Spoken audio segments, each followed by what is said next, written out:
Satish Gautam Bharatiya Janata party के सांसद हैं, अलीगढ़ से हमारे साथ इस वक्त मौजूद हैं।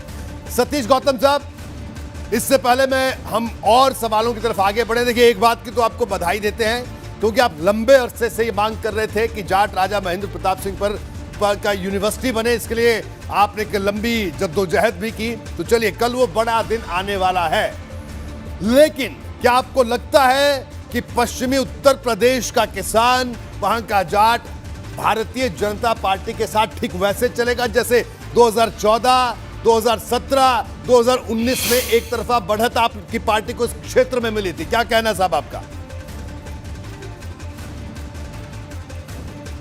देखिए रोहित जी, हमारा जाट वर्ग, जो जाट समाज है, वो एक तरह से राष्ट्र के लिए बनाए, वो किसी कास्ट में नहीं है। लोग बाग उसे कास्ट में मानते हैं कि वो कास्ट में किसानों का धरना प्रदर्शन चल रहा है, वो राष्ट्र के सम्मान के लिए। जाट समाज हमेशा, सेना में जितने बच्चे हैं बॉर्डर पर, हमारे जाट समाज से हैं, सेना की सुरक्षा में। और जब देश की बात आती है, प्रदेश की बात आती है, विकास की बात आती है, तो जाट समाज उसको वोट देता है जो देश की रक्षा कर रहा हो, प्रदेश की रक्षा कर रहा हो, उसके लिए जाट समाज खड़ा है। मैं कुछ लोगों की बात नहीं करूंगा जी, क्योंकि हर समाज में कुछ लोग हैं, लेकिन मैं गारंटी के साथ कहता हूं कि 70% जाट हमें 2022 में चुनाव में मिलेगा, क्योंकि भारतीय जनता पार्टी जो काम करती है वो किसी चुनाव के लिए काम नहीं करती जी। राजा महेंद्र प्रताप की यूनिवर्सिटी हम चुनाव के लिए नहीं कर रहे हैं, हमारा काम है देश के लिए और समाज के लिए काम करते हैं। हम किसी पार्टी के लिए काम नहीं करते, चुनाव की दृष्टि से काम नहीं करते, हम समाज के लिए काम करते हैं, देश का किसमें भला है उसके लिए काम करते हैं। हम चुनाव की राजनीति कतई नहीं करते। ठीक है सतीश जी, तो आपने बड़े साफ शब्दों में कहा कि आपके साथ पश्चिमी उत्तर प्रदेश का किसान और जाट वैसे ही मजबूती के साथ खड़ा रहेगा जैसे पहले था। मैं एसटी हसन साहब के पास आऊंगा, सांसद है मुरादाबाद से। हसन साहब, क्या कहना आपका? कल यूनिवर्सिटी की आधारशिला खुद प्रधानमंत्री नरेंद्र मोदी रख रहे हैं, जाट राजा महेंद्र प्रताप सिंह यूनिवर्सिटी की आधारशिला रखी जाएगी, और आपका क्या कहना है? क्योंकि आप लोग और आपका गठबंधन आपकी पार्टी का, समाजवादी पार्टी का राष्ट्रीय लोकदल के साथ है, तो आपको लगता है कि जो बात की 14, 17 और 19 में जो एक बड़ा vote bank Bharatiya Janata party की तरफ गया था, क्या आपके गठबंधन की तरफ वो आएगा?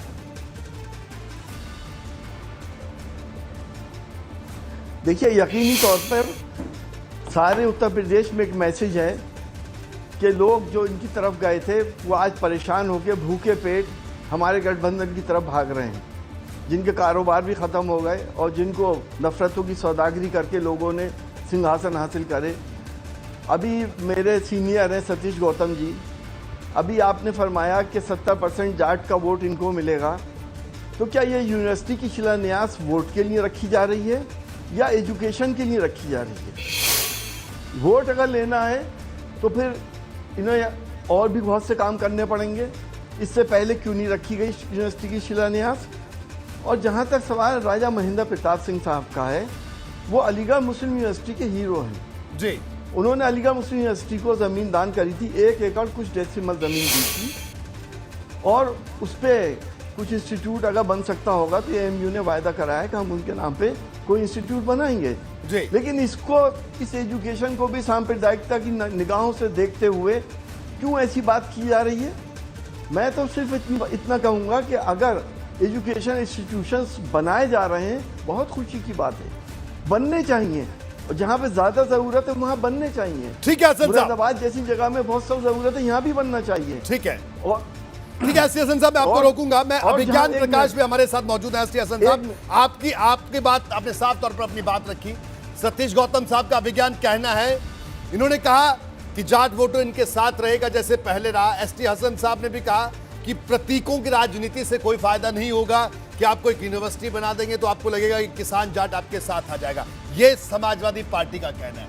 अभिज्ञान किस तरह से देखा जाए, क्योंकि कल प्रधानमंत्री का अलीगढ़ में आना, इस यूनिवर्सिटी की आधारशिला रखना, एक तरह से भारतीय जनता पार्टी के चुनावी पूरे अभियान का आगाज कल से है, यानी कल के बाद उत्तर प्रदेश की सियासत और गर्म हो जाएगी। क्या कहना अभिज्ञान आपका?